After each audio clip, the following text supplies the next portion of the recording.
Brazil বিশ্বকাপ বাছাই পর্বের ম্যাচে ভেনেজুয়েলার সঙ্গে 1-1 গোলে ড্র করে, যেইখানে প্রথম হাফে রাফিনা একটি অসাধারণ ফ্রি কিকে গোল করলেও দ্বিতীয় হাফের শুরুতেই ভেনেজুয়েলা 1 গোল দিয়ে সমতায় ফিরে 90 মিনিট শেষে 1-1 গোলে ড্র হয় ম্যাচটি এবং ব্রাজিলকে পয়েন্ট ভাগাভাগি করে নিতে হয়। এই ম্যাচে ভিনিসিয়াস জুনিয়র একটি প্ল্যান্টি মিস করেন।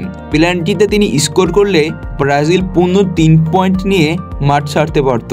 এদের পারফরমেন্সের কথা বাদই দিলাম, ব্রাজিলের সব থেকে বড় সমস্যা হচ্ছে কোচ ডোরিভাল জুনিয়র। একটা টিম যখন প্রথম হাফে কিছু ভুল করে দ্বিতীয় হাফে সেটা শুধরিয়ে নেয়, কারণ হাফ টাইম বিরতিতে কোচ তাদের সেই সম্পর্কে সতর্ক করে দেয়। কিন্তু হাফ টাইম পরেও এডারসন প্রথম হাফে যেমন বল ভুল পাস দিয়ে ফেলেছিল দলকে বিপদে, দ্বিতীয় হাফে সে একই কাণ্ড করে, বল হারায় বারবার।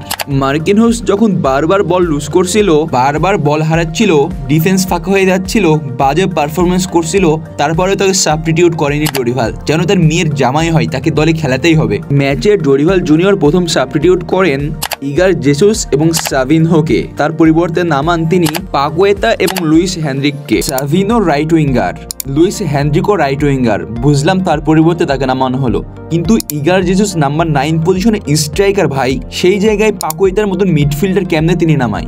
দলের গোলের প্রয়োজন, প্রিমিয়ার লিগে সব থেকে বেশি চান্স ক্রিয়েট করা মিডফিল্ডার আন্দ্রেস পেরেরা, তাকে নামা না, তিনি অফ ফর্মে থাকা পাকুয়েতাকে নামাচ্ছে। ম্যাচে 65 মিনিট পরে যখন মার্টিনেলিকে প্রয়োজন ছিল তখন তাকে না নামিয়ে ম্যাচ যখন শেষ অলমোস্ট 80 মিনিট প্লাস তখন তাকে নামাচ্ছে। সব থেকে বড় কথা, আপনার একজন ফুল ব্যাক, তার রিপ্লেসমেন্ট হিসেবে দলে সে ডেকেছিল আরানাকে, কিন্তু সে তো আরানাকে খেলাতে পারছে না, কারণ আরানা পূর্ণ ফিট নয় ম্যাচ খেলার জন্য।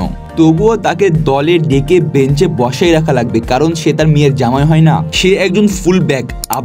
আপনার পজিশনে আপনাকে তুলে নিয়ে সে নামাইছে কাকে জানেন? সে নামাইছে ইস্তাভে উইলিয়ামকে। একজন ফুল ব্যাককে তুলে সে পিওর একজন রাইট উইঙ্গারকে নামিয়ে দিল, কারণ তার হাতে আরেকজন ফুল ব্যাক নাই। তার ব্রাজিল টিম নিয়ে কোনো পরিকল্পনা নেই, কিচ্ছু নেই, ডেডিকেশন নেই, কিচ্ছু নেই।